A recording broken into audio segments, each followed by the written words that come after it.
Désolé, oui, c'est bon, merci, Catherine, d'avoir essayé de vous être présente avec nous avec la caméra.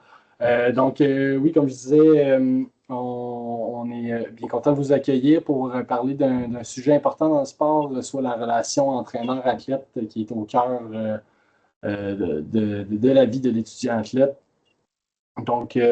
Aujourd'hui, pour parler de ce sujet-là, je suis vraiment content d'accueillir Florence Jauvin, qui est là avec nous aujourd'hui. C'est une ancienne étudiante athlète en soccer. Elle termine présentement son doctorat en psychologie organisationnelle à l'Université du Québec à Montréal. Son expertise appliquée tant à sa recherche qu'à sa pratique porte sur les comportements de leadership et leur influence sur les motivations et le bien-être des athlètes. Merci Florence d'être là aujourd'hui et de te lancer dans ce défi d'expliquer la relation entraîneur-athlète. Ben, ça me fait plaisir. Merci de me recevoir.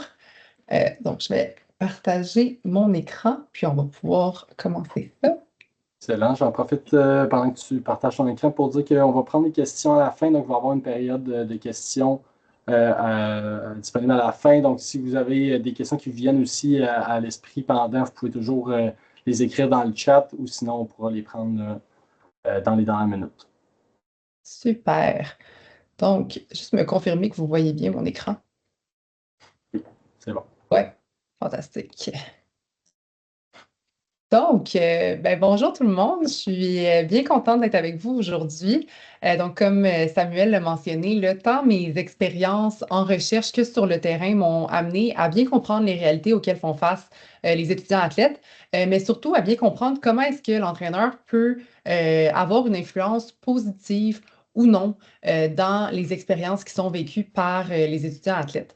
Donc aujourd'hui, en fait, je veux explorer avec vous le rôle des entraîneurs, la relation plus précisément là, entre l'athlète et son entraîneur, qui, je crois, va vous amener un regard qui est essentiel pour bien soutenir les étudiants athlètes dans divers enjeux auxquels ils peuvent faire face là, en lien avec leur entraîneur. Donc, positionnement rapide avant de commencer, le vécu des étudiants athlètes va être influencé par divers facteurs, divers acteurs. Puis aujourd'hui, on plonge dans comment est-ce que les entraîneurs peuvent façonner de près ou de loin les réalités qui sont vécues par les étudiants athlètes, mais à garder en tête là, qu'il y a toutes sortes de facteurs qui peuvent avoir une influence. Euh, donc, pour les objectifs plus précis de notre discussion d'aujourd'hui, donc d'abord, on va aller démystifier qui sont les entraîneurs et c'est quoi leur rôle, comment est-ce qu'ils peuvent teinter la réalité des étudiants athlètes. Ensuite, on va aller explorer plus précisément là, la relation entre l'entraîneur et son athlète, comment est-ce qu'on définit une relation qui est de qualité. Puis, on va avoir un entretien avec une étudiante athlète pour qu'elle nous partage en fait là, son expérience sur sa relation avec son entraîneur. Suite à ça, on va aller discuter des effets des comportements des entraîneurs sur le bien-être des étudiants athlètes. Puis finalement, en fait, on va explorer ensemble les différentes stratégies qui peuvent être bénéfiques dans l'accompagnement des étudiants athlètes dans divers défis en lien avec leur entraîneur. Donc, avant de se plonger dans le vif du sujet, pourquoi est-ce que c'est pertinent d'en parler? Bien, pour deux raisons principales. Premièrement, comme Samuel l'a mentionné plus tôt, là, la relation entraîneur-athlète est vraiment au cœur du vécu de l'athlète dans son sport et va dicter partiellement à quel point est-ce que l'athlète est bien psychologiquement. Donc, par exemple, à quel point est-ce que l'athlète est en confiance, à quel point est-ce que l'athlète peut prendre de l'initiative quand il a besoin d'aide, à quel point est-ce que à quel point est-ce qu'il est à l'aise d'aller demander de l'aide. Et aussi, comment est-ce que l'athlète va se percevoir en tant que sportif, en tant qu'étudiant, mais surtout en tant qu'humain. Deuxième raison, en fait, c'est que de comprendre cette relation-là entre l'athlète et son entraîneur va vous permettre, en tant qu'intervenant, de mieux contextualiser l'état de l'athlète. Donc, pourquoi est-ce que l'athlète peut avoir certains comportements, certaines tendances, sans nécessairement assumer une présence de pathologie, mais bien en comprenant le système dans lequel il opère. Et donc, ça permet d'avoir une approche qui est peut-être un peu plus systémique dans l'accompagnement de l'étudiant athlète. Donc maintenant, si on se penche vers notre premier objectif, soit celui là, de démystifier qui sont-ils et quel est leur rôle, bien, d'abord pour le portrait des entraîneurs, euh, Je voulais commencer en touchant rapidement le profil des entraîneurs. Puis avant de vous partager les informations, petit sondage pour vous, en fait, qui va apparaître dans le chat. Mais je serais curieuse de savoir, selon vous, combien de temps par semaine passe un entraîneur, combien de temps est-ce qu'il dédie à ses fonctions d'entraîneur de façon hebdomadaire? Là, donc, vous pouvez répondre, la question devrait avoir apparu sur votre écran.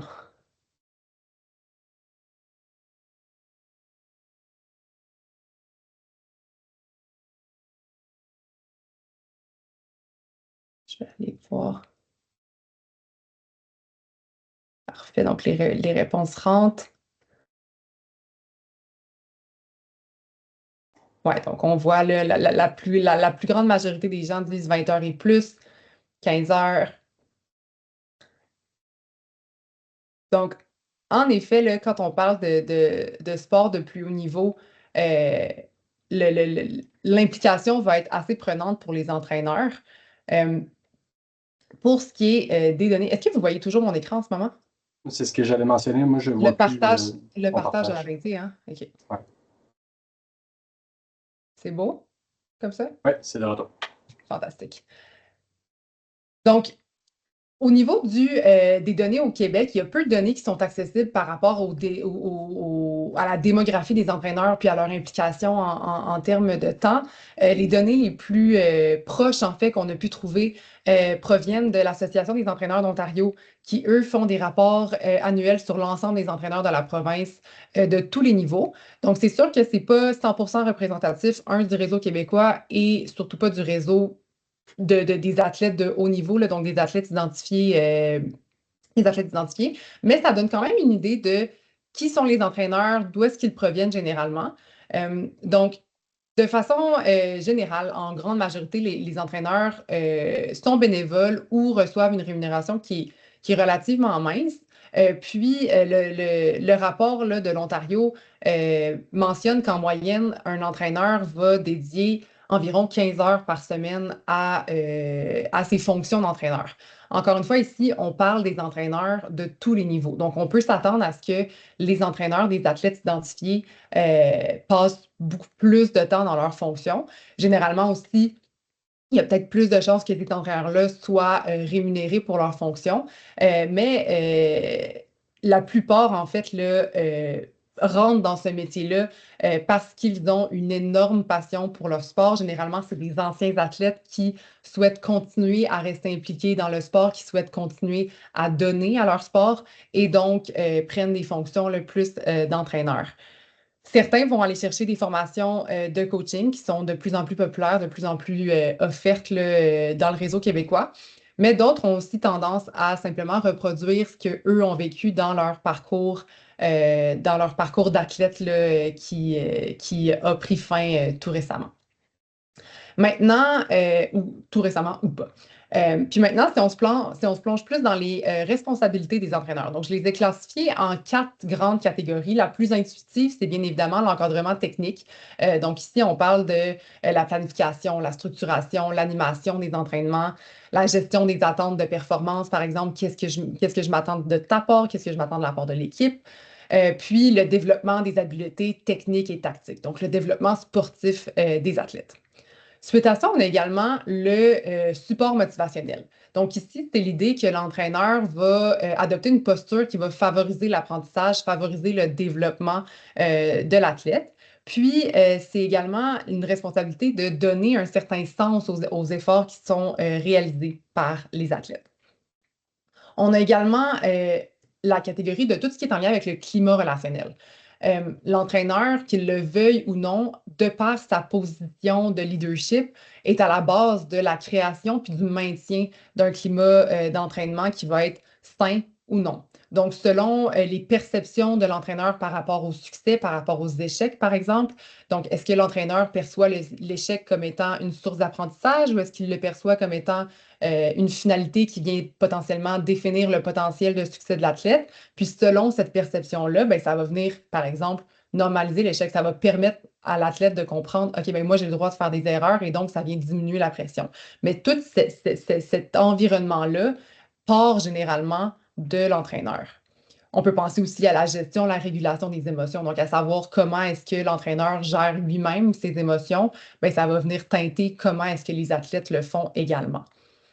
Ça fait un bon lien avec la dernière catégorie qui est vraiment l'idée d'agir comme modèle. Donc, via ses actions, via ses comportements, l'entraîneur va aussi avoir une responsabilité de mettre de l'avant certaines valeurs, de mettre de l'avant certaines méthodes de communication, certains tons de communication qui sont à encourager. Donc, on en comprend que les responsabilités d'entraîneur viennent, oui, avec beaucoup d'influence sur tout ce qui est la performance de l'athlète, de l'équipe, peu importe, mais aussi beaucoup sur le plan humain. Donc, c'est pas nécessairement surprenant de penser que ça peut être lourd parfois, ça peut être prenant pour eux d'avoir toutes ces responsabilités-là, tant sur le plan technique que sur le plan plus humain. Je voulais terminer cette section-ci en abordant le sujet de la santé psychologique des entraîneurs. La plupart des études, on voit souvent des données par rapport à la santé psychologique des athlètes, mais je pense que c'est important aussi de savoir comment les entraîneurs se situent à ce niveau-là. Donc, en 2024, il y a eu une revue systématique de la littérature qui a été faite pour documenter la santé mentale des entraîneurs de haut niveau. Puis ce qu'on voit, c'est que d'abord, environ 40 des entraîneurs rapportent vivre des symptômes d'anxiété ou de dépression. Donc ici, on parle vraiment de symptômes, là. Donc on ne parle pas d'un diagnostic clinique d'anxiété ou de dépression. Mais voilà, puis on remarque également qu'entre 10 et 20 quand même des entraîneurs rapportent des taux de détresse psychologique élevés. Donc, on voit là qu'une certaine proportion des entraîneurs peuvent souffrir psychologiquement dans leur fonction d'entraîneur. Maintenant que le portrait est dressé par rapport à leur profil, rentrons plus dans comment est-ce qu'ils peuvent venir teinter l'expérience des étudiants athlètes. Puis, comme j'ai mentionné, là, cette expérience psychosociale-là est vécue puis est influencée surtout par vraiment plusieurs facteurs, que ce soit par rapport aux exigences du sport, que ce soit par rapport aux exigences académiques ou par rapport aux ambitions personnelles de l'étudiant athlète. Il y a toutes sortes de facteurs qui les teintent, puis c'est pas tout sous le contrôle des entraîneurs. Puis je pense qu'une petite mise en garde qui est importante à faire, c'est de se rappeler que les entraîneurs, oui, ont une énorme responsabilité, mais que tout ne peut pas non plus être dans leur cours. Donc, ce que je vais faire pour cette section-ci, c'est que je vais passer à travers différentes réalités qui vont sûrement pas vous surprendre en lien avec le vécu des étudiants athlètes. Puis, je vais aller approfondir comment est-ce que l'entraîneur peut avoir une influence positive dans ces différentes réalités-là. Donc, commençons avec la conciliation sport-études. Donc, comme vous savez, les étudiants athlètes peuvent avoir des horaires qui sont extrêmement chargés. Généralement, on parle d'individus qui souhaitent être à la hauteur tant sur le plan académique que dans leur sport. Donc, ça implique des grandes charges mentales, des grandes charges physiques. On peut penser par exemple à une athlète qui vient de terminer une grosse semaine d'examen, puis là, qui doit être à la hauteur dans ses entraînements, mais là, se sent pas à la hauteur, donc ça vient rajouter vraiment une grosse pression. Donc, dans une situation du genre, comment est-ce que l'entraîneur peut avoir une influence? Ben, on peut penser à son niveau de compréhension. À quel point est-ce que l'entraîneur est compréhensif face à la réalité de l'étudiant athlète? Plus il est compréhensif, plus il risque d'avoir de flexibilité. Donc, à savoir, si, par exemple, on voit qu'il y a une grosse semaine d'examen à venir, est-ce qu'il y a une façon d'ajuster l'horaire d'entraînement pour justement alléger un petit peu la charge? Puis le troisième point, mais le niveau de valorisation du parcours académique de l'athlète. Évidemment que si l'entraîneur a une perception, valorise davantage le parcours académique et il voit beaucoup l'importance, généralement, ça va venir teinter encore une fois le niveau de flexibilité puis le niveau de compréhension face à la situation de l'athlète. Deuxième réalité, la pression de performance. Donc, on peut penser à un athlète qui, par exemple, va craindre de perdre sa position de partant s'il commet une erreur, ou une athlète qui a le sentiment que peu importe ce qu'elle fait en entraînement, c'est juste le résultat au match qui compte, ou à la compétition qui compte. Donc, ici, les efforts viennent perdre un peu une valeur, puis ça peut créer des grosses pressions pour l'étudiant athlète. Donc, dans un scénario comme ça, comment est-ce que l'entraîneur peut avoir une influence? Ben, en fait, on peut penser d'abord à la clarification des attentes de performance, à savoir à quoi est-ce que je m'attends de ta part. Il y a encore une fois la vision de l'erreur qui revient, là, je l'ai abordé un petit peu plus tôt, mais si l'entraîneur perçoit l'erreur ou l'échec comme étant une finalité en soi, c'est sûr que ça vient amplifier la pression sur l'athlète. Alors que si l'erreur est vue comme une source d'apprentissage sur laquelle on peut rebondir, ben, l'athlète se sent plus en possibilité de faire des erreurs. C'est correct de faire l'erreur. Et donc, ça vient alléger la pression à ce niveau-là. Il y a également tout ce qui est gestion de la compétition au sein d'une même équipe, à savoir, mettons dans une équipe de soccer où est-ce qu'il y a 11 personnes qui commencent sur le terrain, puis il y a à peu près 18 à 24 joueurs dans l'équipe. Comment est-ce que je choisis qui commence sur le terrain et comment est-ce que je partage l'information aux athlètes aussi? Au niveau de la transparence, de comment la sélection est faite, l'entraîneur peut avoir une influence très positive à ce niveau-là pour savoir ce que les joueurs savent ce qu'ils doivent faire pour se retrouver sur le terrain. Puis finalement, il y a encore la compréhension des demandes académiques là, qui revient, qui vient rajouter un niveau là, de compréhension au niveau de l'entraîneur. Troisièmement, la motivation de l'athlète. Donc, pour certains athlètes, le sport va permettre de trouver un sens aussi dans le parcours académique. Donc, à ce niveau-là, l'entraîneur peut faciliter la régulation de l'émotion pour, encore une fois, donner du sens pour que l'athlète trouve du plaisir à son sport qui va se transverser dans son parcours académique. Puis, il y a tout l'aspect également là, de soutien du développement, de la progression de l'athlète qui est à mettre de l'avant pour favoriser la motivation de haute qualité, donc le plaisir, le sens de l'athlète. Si on poursuit avec le développement identitaire, donc il y a plusieurs étudiants athlètes qui peuvent se remettre en question par rapport à leur identité, qui parfois est exclusivement menée par leur statut d'athlète. Donc, je suis qui si je ne suis pas une joueuse de volleyball, par exemple? Puis à ce niveau-là, comme j'ai mentionné, il y a plusieurs entraîneurs qui sont passés par le parcours d'athlète et donc qui ont potentiellement fait face à des défis qui sont similaires. Donc, la question qu'on peut, en fait, comment est-ce qu'ils peuvent les aider à ce niveau-là? Bien, ils peuvent potentiellement avoir un rôle de mentor, puis d'ouvrir le dialogue face à ce type d'enjeu-là pour peut-être leur dire, moi aussi, je suis passée par là, puis ça m'a aidé. Donc, ça peut être un rôle qui peut vraiment être bénéfique pour tous ces questionnements-là identitaires que peuvent avoir les athlètes. Sinon, tout ce qui est en lien avec la santé physique, mentale, l'équilibre de vie, comme j'ai mentionné plus tôt, il y a plusieurs pressions, il y a des horaires chargés, ça vient teinter la santé mentale, que ce soit sous forme d'anxiété ou la santé physique de l'athlète avec des fatigues, des grosses fatigues récurrentes ou des blessures peut-être qui peuvent revenir. Puis des fois, l'athlète peut sentir qu'il a besoin d'avoir une pause, mais est-ce que prendre une pause va potentiellement être vu comme un manque d'engagement? Donc, à ce niveau-là, ça vient encore ajouter un poids. Puis comment est-ce que l'entraîneur peut aider? Ben, en fait, c'est d'instaurer un climat d'ouverture, d'instaurer un climat de partage, d'être à l'aise avec la vulnérabilité, donc de l'accepter, de l'encourager, de eux-mêmes être vulnérables pour montrer à l'athlète que c'est permis de l'être et de promouvoir un équilibre de vie. Donc, si l'athlète voit que son entraîneur maintient lui-même un équilibre de vie, puis que lui-même, quand il est débordé, prend une pause, ben, ça peut l'encourager aussi à le faire. Puis finalement, dernière réalité que je voulais aborder, le climat d'entraînement. Euh, Comme j'ai mentionné plus tôt, le climat, le milieu d'entraînement va prendre une place majeure dans la vie d'un étudiant athlète.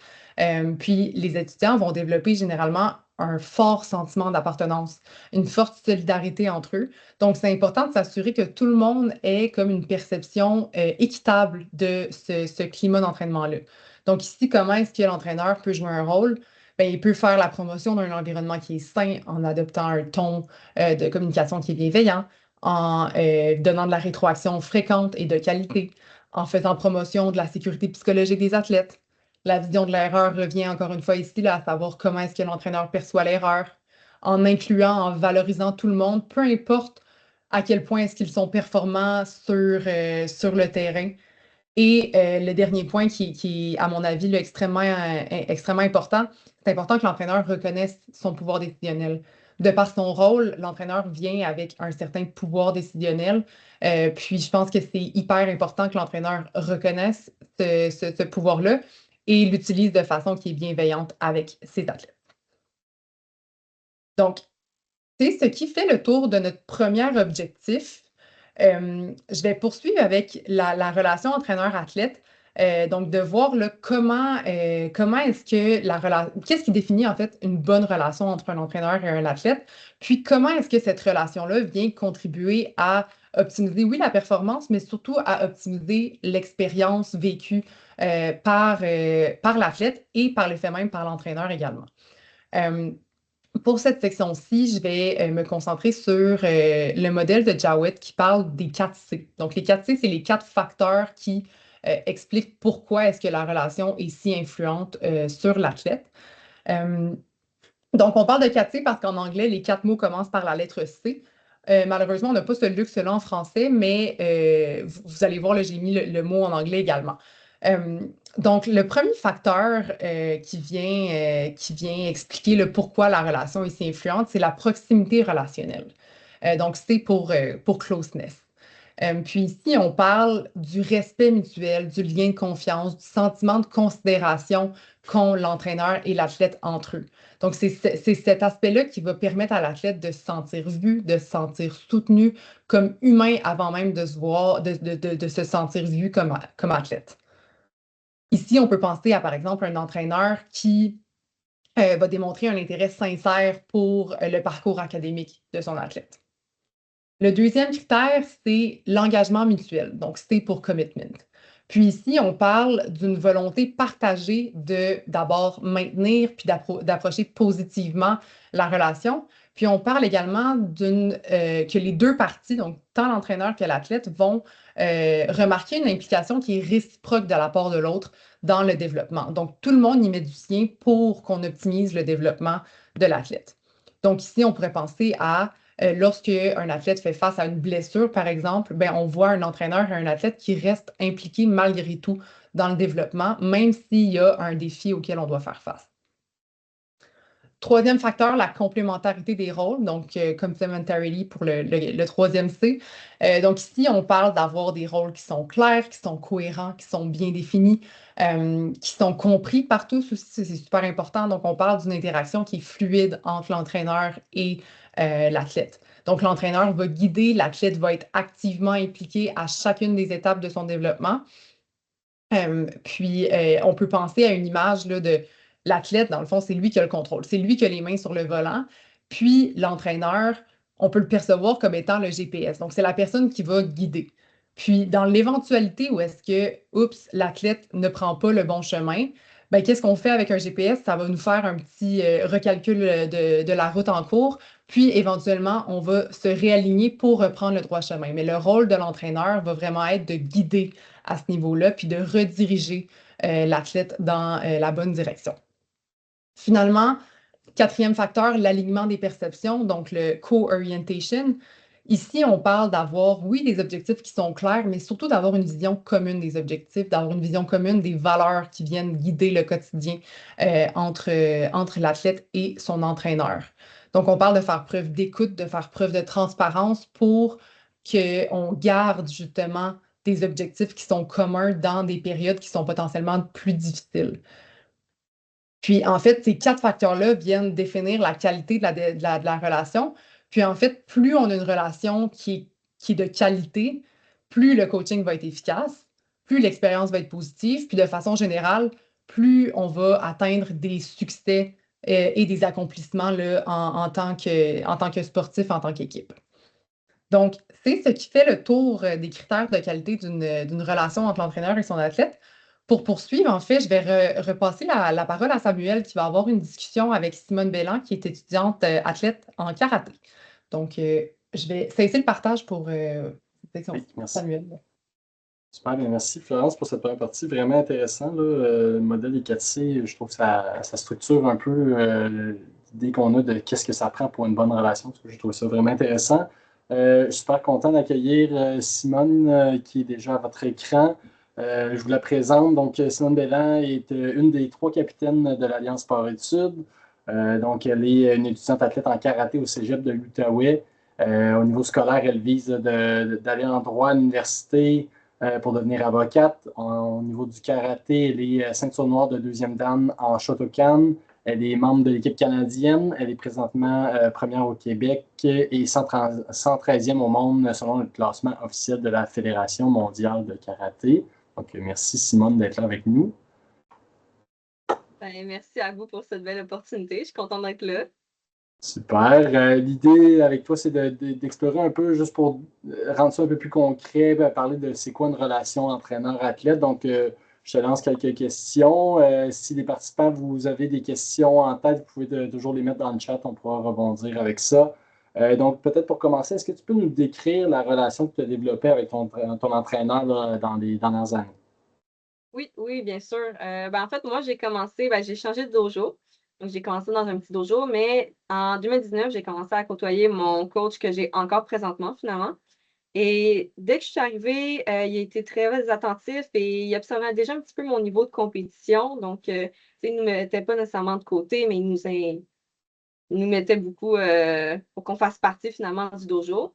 Puis dans les premiers mois, il m'a déjà encouragée à faire les sélections de l'équipe du Québec, qui était quand même un grand step pour moi. Et c'est à ce moment-là que ma carrière sportive a vraiment commencé. Mon sensei, Denis, m'a suivi là jusqu'à aujourd'hui, tout en m'encourageant à toujours donner mon maximum et à toujours m'améliorer.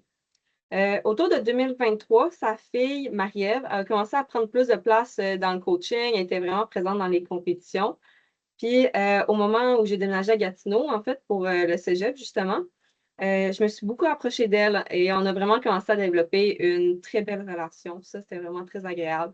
Le fait d'être plus proche d'eux, ça m'a permis de mieux communiquer, de leur faire confiance pour leur parler lorsque, par exemple, j'avais des problèmes plus personnels aussi. À partir de ce moment-là, j'ai été plus proche de mes deux entraîneurs vraiment, pas juste de Marie-Ève, mais j'ai pu me rapprocher aussi beaucoup plus de Denis. Euh, Maintenant, mes deux entraîneurs, ben, ils se complètent vraiment parfaitement. Denis s'occupe en plus de corriger ma technique, alors que Marie-Ève est vraiment plus dans mes programmes de musculation et dans le côté psychologique, nous donnant, par exemple, des entraînements psychologiques, ben, des rencontres psychologiques les mercredis en soirée. Donc, ça, c'était vraiment le fun aussi. Et le kata en karaté, c'est un sport vraiment individuel. Ce qui fait que, oui, mes entraînements, il va y avoir mes coachs, ils vont me corriger, mais j'ai beaucoup de temps à travailler toute seule. Donc, c'est vraiment musculation, travailler mes katas, c'est vraiment toute seule. Donc, je passe environ 16 heures par semaine à m'entraîner. Et dans ces 16 heures-là, ben, j'ai quand même juste 6 heures avec mes entraîneurs. Hein. Mais ils n'ont pas toujours nécessairement besoin d'être là tant que moi, je fais aussi mon côté. Mais l'important pour moi, c'est vraiment leur implication puis leurs encouragements à toujours continuer pour mon cheminement et surtout leur présence lors de mes compétitions. Ils sont toujours présents, autant mentalement que physiquement. Donc, ça, c'est vraiment un atout que j'ai avec eux depuis assez longtemps. Ah, vraiment intéressant. Moi, il y a quelques éléments là, que je trouve qui ressortent. Un, peut-être toute la diversité qu'il y a dans le sport. Tu mentionnes à quel point il y a un côté plus individuel à ton sport, ce qui fait que tu as du entraînement de ton côté, de l'entraînement avec eux. C'est une réalité que, par exemple, moi, en patinage de vitesse, on voit moins, on va être sur la glace toujours avec les entraîneurs. Donc, je pense que chaque sport aussi a comme sa réalité de relation entraîneur-athlète aussi qui amène une proximité des fois plus grande ou plus petite. Fait que je trouve ça intéressant. Puis l'autre chose que je trouve vraiment pertinent, c'est le côté, on parlait tantôt de tous les chapeaux que l'entraîneur doit avoir là, en même temps, puis être en mesure de gérer. Puis là, on voit qu'il y a aussi des équipes d'entraîneurs aussi qui peuvent peut-être permettre de remplir tous ces rôles-là d'un coup. Donc, on le voit peut-être avec ton duo d'entraîneurs qui a chacun leur force de, aussi, des fois, demander à l'entraîneur d'être en mesure de répondre à tous ces besoins-là. C'est aussi un grand défi. Fait que je trouve ça intéressant que toi, tu aies vécu d'avoir deux personnes aussi qui peuvent t'accompagner là-dedans. Est-ce que tu veux nous parler un peu de comment, tu l'as mentionné tranquillement, mais peut-être aller un peu plus en profondeur sur comment que tes relations avec tes entraîneurs là, vient influencer comment tu te sens ton bien-être, ta motivation, comment ça vient t'affecter, comment ça se passe avec tes entraîneurs? Ben, ce qui affecte beaucoup, on va dire, ma relation, que ce soit bien-être, motivation, c'est l'attention qu'ils me portent en tant que personne. J'ai eu plusieurs blessures, parce on en a parlé tantôt aussi. Depuis le début de mes compétitions, commotion, blessures d'usure, blessures à cause des coups. J'en ai eu plusieurs, c'est toujours difficile à gérer. Mais avec eux, ça a toujours été plus facile parce qu'il y a toujours un petit stress de moins parce qu'ils sont toujours présents pour moi. Je sais qu'ils sont là pour m'aider. Ils adaptent souvent mes entraînements. En ce moment, par exemple, je suis blessée à la cheville, mais ça, à chaque entraînement, par exemple, je vois ma coach dire: «Ah là, ça va bien, là, ça va moins bien». Donc là, par exemple: «OK, ben aujourd'hui, on va éviter les sauts pour pas que ça fasse trop mal puis que tu puisses récupérer». Donc c'est vraiment une bonne adaptation qu'on fait. Puis aussi, ce que j'aime avec eux, c'est qu'ils posent des questions vraiment, plus personnelles. C'est quand tes rendez-vous avec la physiothérapeute? Comment ça s'est passé? Donc c'est pas juste l'entraînement, mais c'est aussi de me voir en général comment je vais. Comme ça me permet d'avoir une super belle communication avec eux. Je veux dire, ils sont vraiment très attentifs. Oui, c'est sûr, juste les entraînements, ça aide, mais le fait qu'ils me posent aussi des questions sur tous mes rendez-vous, comment ça se passe, c'est comme ça vient me chercher un petit peu parce que je sais qu'ils me portent attention et qu'ils font attention à moi en général. Hem, là, quand je me quand je me blessais aussi, je pense qu'il y a un côté important que l'athlète doit toujours avoir avec son entraîneur, c'est d'aller dire, par exemple, que tu es blessé, d'aller dire que: «OK, je vais prendre un rendez-vous, puis je vais te donner un petit peu des updates pour savoir comment je me porte». Donc c'est pas juste la job du coach de tout le temps demander, mais aussi de l'athlète de faire comme: «OK, moi, je dois le dire à mon entraîneur», parce que sinon, ben, ça fonctionne pas vraiment parce qu'il faut vraiment que ça vienne des 2 côtés, finalement. Puis ce qui nous a permis vraiment de attendez un instant. Ce qui nous a permis vraiment de bien fonctionner avec mes 2 entraîneurs, moi, c'était, que je leur disais tout. Donc, que ce soit les blessures, mais aussi quand j'avais un entraînement qui me plaisait pas vraiment ou quelque chose qui fonctionnait pas pour moi, ben je le disais, puis ça m'a vraiment aidé à mieux aller en général, puis à aider ma motivation. J'ai eu un moment, par exemple, où, je pouvais pas faire ma musculation parce que j'avais plus de place dans mon centre d'entraînement et ça me démotivait parce que tu peux pas t'entraîner comme tu veux. Donc, moi, ce que j'ai fait, c'est que j'en ai parlé. Puis là, par exemple, pour la prochaine session, ben là, on va s'organiser une rencontre. On va tout organiser ça d'avance, comme ça, je vais pas avoir ce type de démotivation-là de: «Ah, j'ai pas de place pour m'entraîner». Moi, ce qui m'aide beaucoup, c'est envoyer des messages. Des fois, quand ça peut être un petit peu gênant, des fois, avec les entraîneurs, même si tu as une bonne relation, tu veux pas dire directement ce qui te dérange. Donc moi, c'est pas nécessairement toujours en présentiel que je leur dis. Des fois, je fais juste envoyer un message. C'est plus, ça permet de moins stresser. Puis quand je vois mes coachs, ben là, je peux leur parler, tout est pas mal déjà dit, puis là, c'est trouver des solutions. Donc, c'est toutes ces petites adaptations-là qui m'aident à me garder motivée, qui m'assurent tu sais, un bien-être dans mon sport et qui me poussent toujours à aller plus loin puis à pas nécessairement arrêter à chaque petite démotivation. Merci pour cette réponse vraiment complète. C'est vraiment intéressant. Tu sais, moi, j'entendais beaucoup aussi de tu sais, toute l'espèce de proximité qu'on parlait dans le modèle des 4C, l'engagement mutuel revenait beaucoup aussi, tu sais, de sentir que les deux, vous êtes ensemble. Tu sais, tu mentionnais la responsabilité de l'athlète aussi. Fait que, ouais, ça donne vraiment une image complète, je trouve. Puis peut-être pour finir, là, je pense pas que j'ai vu d'autres questions dans le chat, mais peux-tu nous parler un peu de pendant ton parcours, là, c'est quoi l'impact sur les résultats, les accomplissements, ou ton même peut-être un peu moins, plus dans le développement personnel? Au bout de la ligne, cette relation-là, ça a été quoi l'influence que ça a eu sur ton parcours? Tu l'as mentionné un peu au début à quel point il t'a peut-être poussé vers la compétition, puis ça t'a amené vers là. Est-ce que tu peux nous parler un peu de ça? Oui. Ben, déjà, ben, je me sens très bien entourée avec mes entraîneurs. Ils font, tu sais, je veux dire, j'ai des entraîneurs qui sont très présents pour moi, pour mon développement à long terme. Donc, c'est sûr que ça me permet avec le temps, ben, de m'améliorer, et surtout pour mon côté compétition. Même avec une blessure, par exemple, on me dit pas d'arrêter de m'entraîner, ou quoi que ce soit. C'est vraiment: «OK, ben, on va continuer, puis on va juste s'adapter, puis on va continuer à s'améliorer, mais d'une façon différente».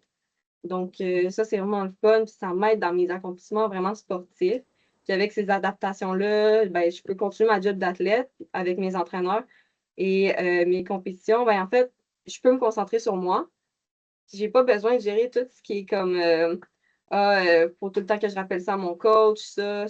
Non, non, moi, je peux vraiment faire ma job. Puis mes entraîneurs, ben, ils savent quoi faire, puis ils vont m'aider dans tout ça.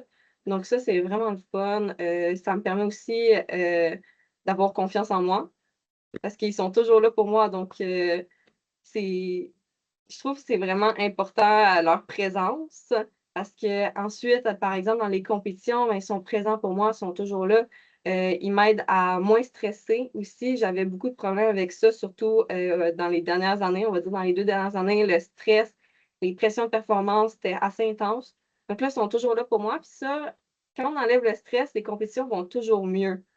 C'est toujours, OK, bon, on va relaxer. Ils me disent, OK, prends des bonnes respirations, essaie de focusser sur la tâche, puis de tout laisser de côté. Puis ça m'aide vraiment à me concentrer sur moi, puis sur mon développement sportif, comme ça. Les compétitions, ça va tellement mieux quand ils sont là, puis ils sont toujours présents pour moi.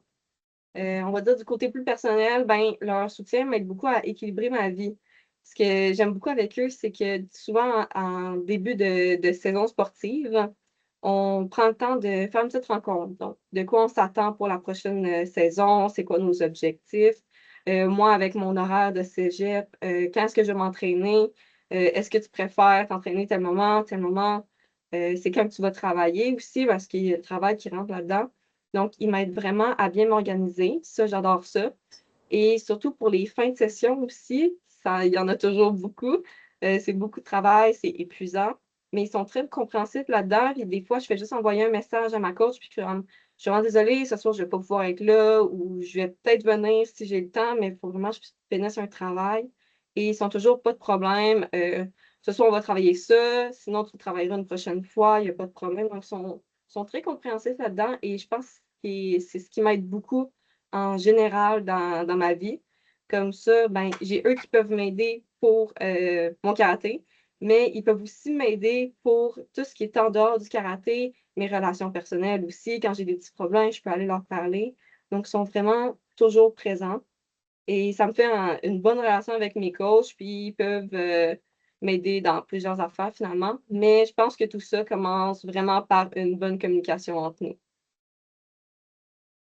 Ben, merci pour cette réponse vraiment complète. Puis, on voit à quel point vous avez chacun vos rôles, puis chacun une responsabilité dans tout ça. Donc, c'est vraiment intéressant de le voir comme ça. Puis, la communication, je pense que c'est un thème clé qui est revenu de la manière qui est possible, que ce soit par écrit, en personne. Je pense que toutes les stratégies sont bonnes.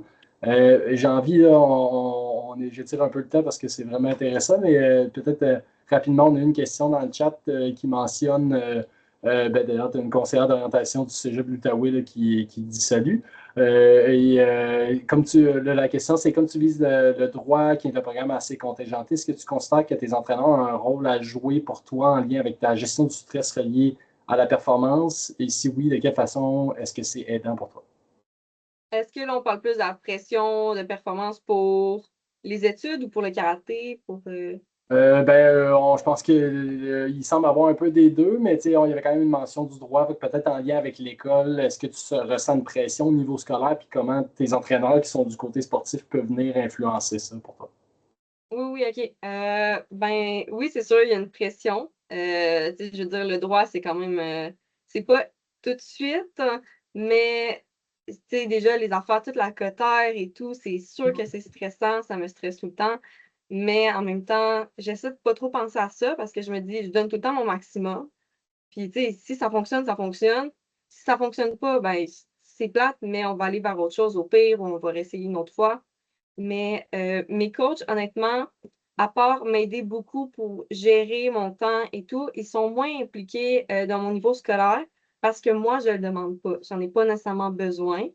Donc, quand j'ai besoin d'aller parler à quelqu'un pour ça, ben, c'est sûr, mes parents sont toujours là pour moi. Donc, pour moi, c'est eux les numéros un pour aller parler de mon stress niveau scolaire. Mais aussi mon API, Dominique, au cégep, elle m'aide beaucoup là-dedans aussi. Donc, j'ai eu une rencontre justement il n'y a pas longtemps pour gérer mon horaire avec elle. Et ça, c'est pour moi une personne clé.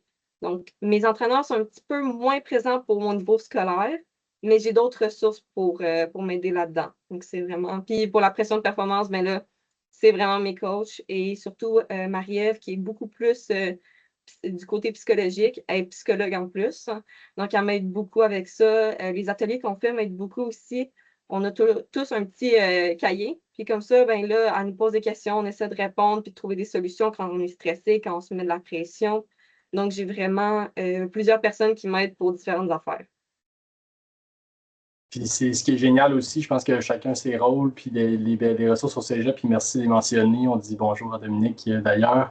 Donc, merci beaucoup, Simone, d'avoir été là avec nous. C'était vraiment intéressant d'avoir eu un moment avec toi. Donc, je te souhaite une bonne fin de journée. Nous, on va poursuivre avec Florence pour le reste de la présentation. Merci beaucoup. Merci, Simone. Fantastique. Donc, je partage. Samuel, peux-tu me confirmer qu'on le voit? Oui, fantastique. Oui. Hop, hop, hop. Excusez, on a eu un petit problème.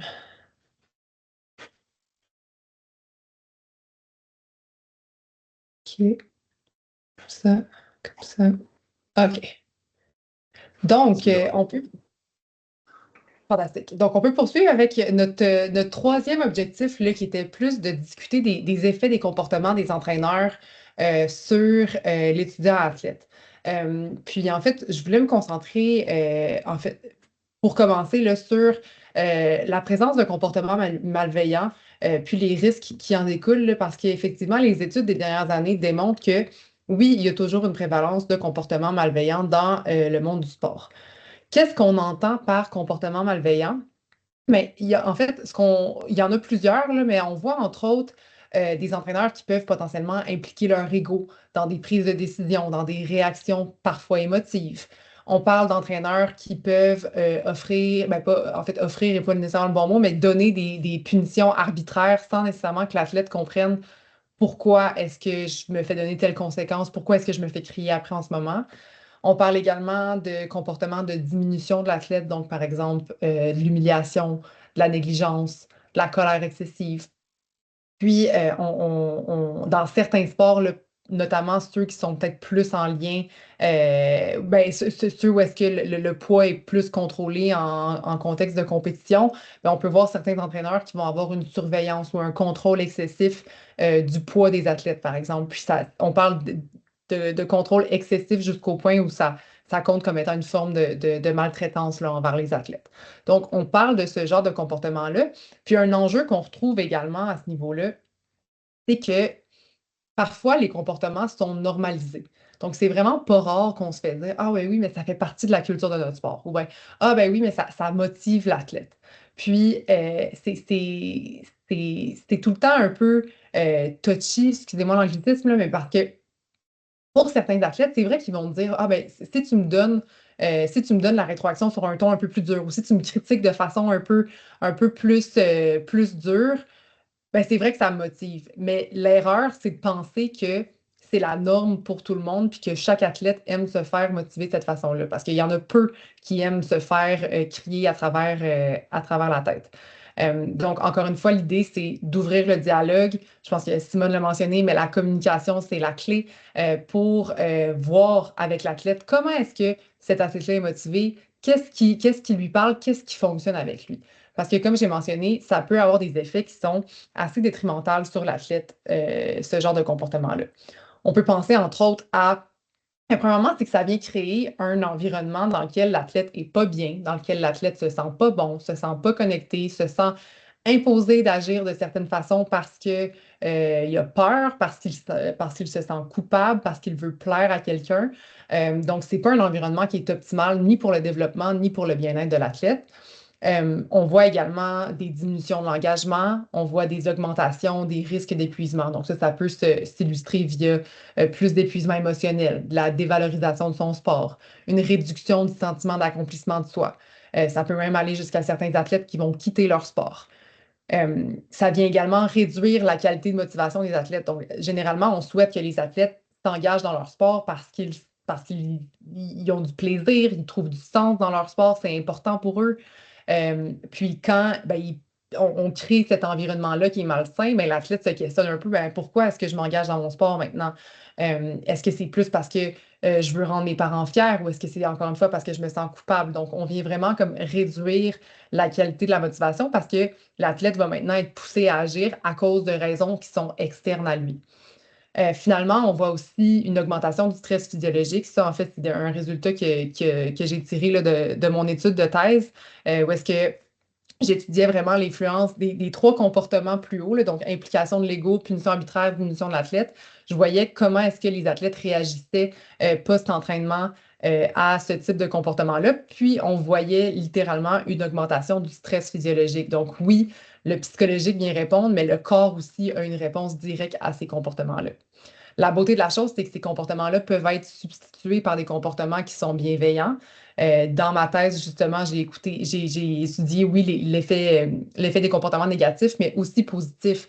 Puis des comportements tels que la reconnaissance de l'émotion, la reconnaissance de la perspective de l'athlète, offrir des choix pour lui permettre d'être maître un peu là, de ses décisions dans son parcours d'athlète, ou bien expliquer des demandes, expliquer des règlements, permettait à l'athlète de voir une augmentation de son engagement puis une diminution de son épuisement. Donc, sachez que l'idée, c'est de faire la promotion de comportements qui sont positifs et aussi de dénoncer les comportements qui sont malveillants. Donc maintenant, si on plonge dans les stratégies, dans les voies qu'on peut prendre comme intervenants psychosociaux, je pense que la base là, de ce message-là, c'est de reconnaître le système dans lequel l'athlète opère, donc de vraiment bien comprendre son milieu, puis de l'aider à naviguer dans ce milieu-là, en collaborant généralement avec l'entraîneur si possible. Donc, avant de plonger dans les stratégies, rapidement, quelques signes à surveiller sur différents plans. Donc, d'abord, au niveau psychologique, on peut tenter de trouver des symptômes d'anxiété, d'irritabilité, de peur de l'erreur, de perfectionnisme chez l'athlète qui peuvent être alarmants à ce niveau-là. Sur le plan motivationnel, on peut penser à un athlète qui va perdre de l'engagement, qui va peut-être nous dire en fait qu'il s'engage dans son sport parce qu'il n'a pas le choix. Donc, on revient là à la qualité de la motivation. On peut penser à des questionnements identitaires. Sur le plan comportemental, on peut voir un athlète qui va peut-être se retirer socialement, qui va éviter son entraîneur, qui va faire preuve d'absentéisme. Au niveau cognitif, un athlète qui va peut-être ruminer, qui va avoir de la difficulté à se concentrer, qui va peut-être banaliser certains comportements de son entraîneur également. Sur le plan physique, on peut penser à des fatigues, à des problèmes de sommeil, à des blessures qui sont récurrentes. Puis finalement, sur le plan académique, on parle d'une baisse de performance scolaire, de désengagement académique, une difficulté à concilier les deux, les études et le sport de façon récurrente. Donc ici, on parle de signes qui sont, l'idée, c'est pas de rechercher tous ces signes-là, puis je suis consciente là, que je vous en ai donné énormément, mais l'idée, c'est plus d'être à l'affût de ces signes-là, puis de voir, hop, est-ce qu'il y a peut-être quelque chose que je voudrais aller creuser avec l'étudiant athlète. Maintenant, si on plonge dans les stratégies d'action, donc 3 voies intéressantes. D'abord, le soutien de l'athlète, vraiment là, en considérant le contexte. Donc, l'idée ici, c'est d'aller écouter, de valider la perspective, le vécu émotionnel de l'athlète, en considérant, encore une fois, en tentant de comprendre le contexte dans lequel il est. De voir comment est-ce que l'athlète peut retrouver du sens dans son sport. Comment est-ce qu'on peut déterminer avec l'athlète qu'est-ce qui t'appartient puis qu'est-ce qui est propre à l'environnement? Sur quoi est-ce que tu as le contrôle? Puis une fois qu'on établit les éléments sur lesquels l'athlète a le contrôle, comment est-ce qu'on peut venir soutenir son autonomie décisionnelle dans ce contexte-là? Comment est-ce qu'on peut peut-être développer la capacité de l'athlète à nommer ses limites, à nommer ses besoins avec son entraîneur? Puis ici, c'est encore une fois, là, on cherche à préserver le lien avec l'entraîneur, puis on cherche à encourager l'athlète à vraiment ouvrir le dialogue avec son entraîneur. Deuxième voie, en fait, c'est d'aller explorer les dynamiques vraiment entre l'athlète et son entraîneur. Je pense qu'à la base, mettons qu'un athlète vient nous voir pour un enjeu qui peut avoir lieu avec son entraîneur, c'est d'établir, est-ce que c'est un événement ponctuel qui est problématique ou c'est vraiment un climat relationnel qui est à risque? Puis selon la réponse à cette question-là, c'est de voir, OK, comment est-ce qu'on l'accompagne à ce niveau-là? On peut aller questionner comment l'athlète perçoit sa propre qualité de la relation avec son entraîneur. Fait que si on reprend les 4 C du départ, on peut voir est-ce que l'athlète se sent en sécurité psychologique, il sent une sécurité psychologique. Est-ce qu'il y a peut-être une relation de pouvoir qui est douteuse? Est-ce que l'athlète a peur de déplaire? Est-ce que l'athlète a peur d'être en désaccord avec son entraîneur? C'est toutes des voies qui peuvent être intéressantes pour aller déterminer à quel point est-ce que le problème peut être profond pour la relation là, entre l'entraîneur et son athlète. Puis finalement, dernière voie, la collaboration avec les entraîneurs. Donc l'idée, c'est vraiment d'encourager, puis potentiellement d'encadrer, si nécessaire, une communication qui est respectueuse entre les deux, de partager des tendances globales. Donc sans nécessairement faire un bris de confidentialité sur ce que l'athlète nous a dit, bien, potentiellement que l'athlète a de la difficulté à l'expliquer à l'entraîneur. Fait que si on peut expliquer globalement la perspective de l'athlète, ça peut peut-être être une voie intéressante. Mais l'idée, c'est de chercher à collaborer avec l'entraîneur parce que lui, c'est l'expert en coaching, puis vous, vous êtes l'expert en intervention psychosociale. Puis l'idée, c'est qu'ensemble, on trouve une façon de créer un climat qui est sain pour l'athlète, pour le développement de l'athlète. Donc voilà pour les stratégies plus en lien avec, ben, en fait, directement avec l'athlète. Mais sinon, au niveau du système, trois pistes intéressantes, en fait. D'abord, à l'échelle organisationnelle, je pense que c'est important de dénoncer et de ne pas tolérer ce genre de comportement-là, qui, comme j'ai mentionné, sont parfois normalisés. Donc, l'idée, là, c'est vraiment de dénoncer les comportements qui peuvent être malveillants et détrimentaux pour l'athlète. Sachez aussi qu'il existe plusieurs ressources, puis ça peut être des pistes intéressantes à parler avec les athlètes, mais il existe différentes ressources, tant si on pense au protecteur de l'intégrité en loisirs et en sport, qui est un ombudsman qui veille à l'intégrité physique et psychologique de tous les athlètes au Québec. Donc ça peut être un parti externe vers lequel les fédérations se tournent pour éviter d'avoir des conflits d'intérêts. Il y a également des organismes comme SportAid qui accompagnent les athlètes, donc qui peuvent intervenir suite à des signalements, suite à des plaintes, puis qui sont vraiment là pour les athlètes. Puis sinon, ben, il y a toujours la possibilité aussi de faire des plaintes dans les fédérations elles-mêmes. Finalement, on parle de prévention. Donc, on parle de sensibiliser les gens par rapport à leurs effets sur les autres, l'effet de leur comportement sur les autres. Puis on parle aussi de participer, d'organiser des ateliers, des formations en vue de, comme j'ai mentionné, oui, prévenir les comportements malveillants puis tenter de les éviter, mais aussi de promouvoir c'est quoi les comportements qui sont bienveillants puis qui sont à adopter chez les entraîneurs. Donc, c'est ce qui fait le tour de nos quatre objectifs. Donc, pour conclure rapidement, le trois messages clés. D'abord, les entraîneurs ont un rôle qui est vraiment central pour modeler l'environnement psychosocial. Puis c'est un rôle qui est accompagné d'un lot de pression, mais qui peut aussi être extrêmement valorisant pour l'étudiant athlète. C'est un rôle qui est à prendre à cœur. Au niveau de vos interactions avec l'étudiant athlète, je pense que c'est important de contextualiser sa situation pour comprendre son système puis l'aider à naviguer dans ce système-là. Puis finalement, la collaboration avec l'entraîneur est vraiment la clé. L'objectif, c'est de travailler en interdisciplinarité pour l'athlète et avec l'entraîneur et non pas contre eux. Donc, c'est ce qui fait le tour des informations que je voulais couvrir avec vous. Donc, on peut passer à la période de questions. Là, moi, je vais fermer mon partage d'écran pour vous voir également. Merci beaucoup, Florence, pour la présentation. C'était vraiment intéressant. En effet, là, on a un peu de temps. On a débordé un tout petit peu, mais qu'on a encore le temps pour quelques questions. Il y en a une dans la conversation du clavardage que je peux te partager, Florence. Donc, Gilles Lally, étant coach d'un sport acrobatique en trampoline, la gestion de la peur fait partie quotidienne de mon travail. Une athlète m'a partagé avoir senti du dénigrement par rapport à ses peurs de la part d'un intervenant dans notre milieu. C'est un sujet délicat puisque la ligne est mince entre pousser un athlète par-dessus ses limites et pousser trop loin un athlète lorsque la peur est présente. Avez-vous des commentaires à ce sujet? Je te laisse la parole, Florence. Oui, non, oui, en fait, je pense que, encore une fois, l'idée, ça serait vraiment d'avoir la discussion avec l'athlète à savoir, qu'est-ce qui l'a fait sentir dénigré, puis c'est peut-être pas la personne qui a fait le commentaire qui est en meilleure posture pour avoir cette conversation-là de départ, mais d'aller vraiment comprendre, c'est quoi les limites de l'athlète.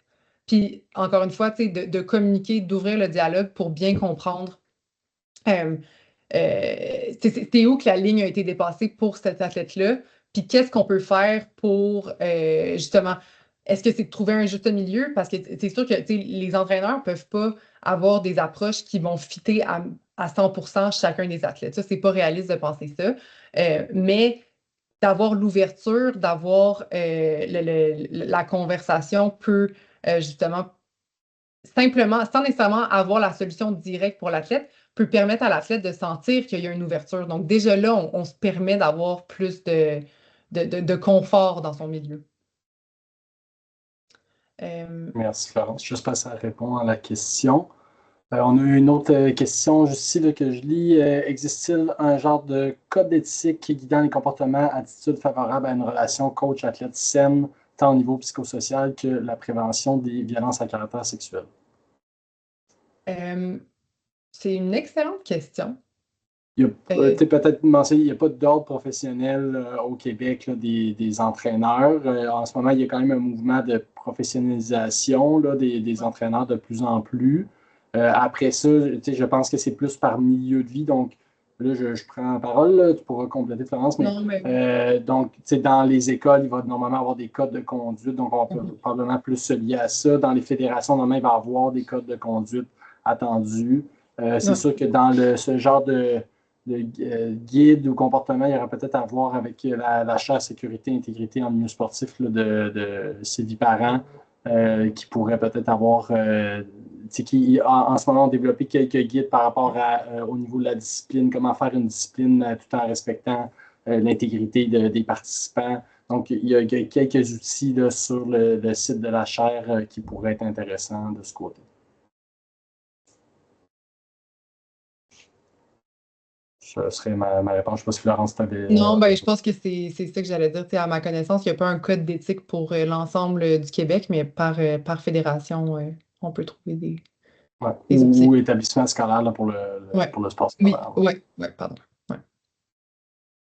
Si d'autres questions, sinon j'en ai peut-être une petite pour toi.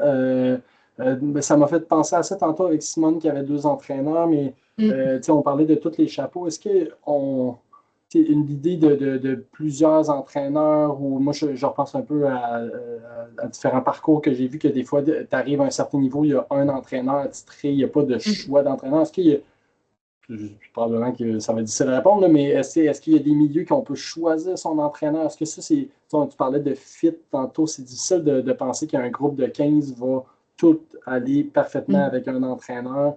Est-ce que l'idée comme choix d'entraîneur, est-ce que c'est des milieux qui ont créé ça puis que ça pourrait être positif? Euh, ouais, c'est une bonne question. Tu sais, je pense que c'est irréaliste de penser que tous les athlètes pourraient choisir leur entraîneur. Je pense qu'il y a une limite aussi dans le sens où il y a peu d'entraîneurs. Je pense que le réseau sportif, tu sais, il y a quand même cette limite-là où est-ce qu'on cherche du monde. Euh, Fait que c'est sûr que, il y a pas nécessairement ce choix-là qui peut s'offrir à tout le monde. Je pense que l'alternative, comme tu as dit, de Simone, d'avoir plusieurs coachs Entraîneur. peut vraiment être intéressant. Puis ça arrive souvent quand même dans les équipes qu'on voit des assistants. Puis généralement, l'entraîneur adjoint peut prendre justement ce rôle-là de faire le pont entre les athlètes puis l'entraîneur. Ben, mon Dieu, le mot m'échappe, là, mais l'entraîneur principal, là, dans le fond. Entraîneur-chef. Voilà, j'avais un. En tout cas. Mais c'est ça, fait que, généralement, ces gens-là, puis les adjoints, des fois, c'est des gens qui sont peut-être un petit peu plus jeunes, plus proches des athlètes, qui viennent de sortir de l'équipe, fait qu'ils ont cette relation-là. Puis, c'est ça, ça permet de, de répondre aux besoins de parfois certains athlètes et peut-être que d'autres vont être plus à l'aise avec l'autre, mais ça donne du choix, justement, à Ouais. savoir avec qui est-ce que je suis prête à être vulnérable, par exemple. Super, merci pour cette réponse. Je vois l'heure, là, c'est déjà la fin. Il y avait un commentaire de Marie-Luc qui, en effet, Mm. le référait à l'Association canadienne des entraîneurs. Donc, bonne idée de regarder de ce côté-là pour des outils par rapport aux entraîneurs, Mm. qui est une référence canadienne, ben, comme mentionné, mais qui s'adresse aussi au Québec, même si au Québec, on aime Ouais, bien tout faire à les fait. choses un peu différemment. Mais une très bonne ressource à regarder. Je vous remercie tous d'avoir été présents. Un gros merci à Florence et à Simone qui ont pu venir parler. Puis un petit merci à Jacinthe aussi qui s'occupait de la technique en arrière et qui a fait en sorte que tout fonctionne. Donc, merci à tous. Je vous recontacte avec les documents dans les prochains jours. Merci à tous.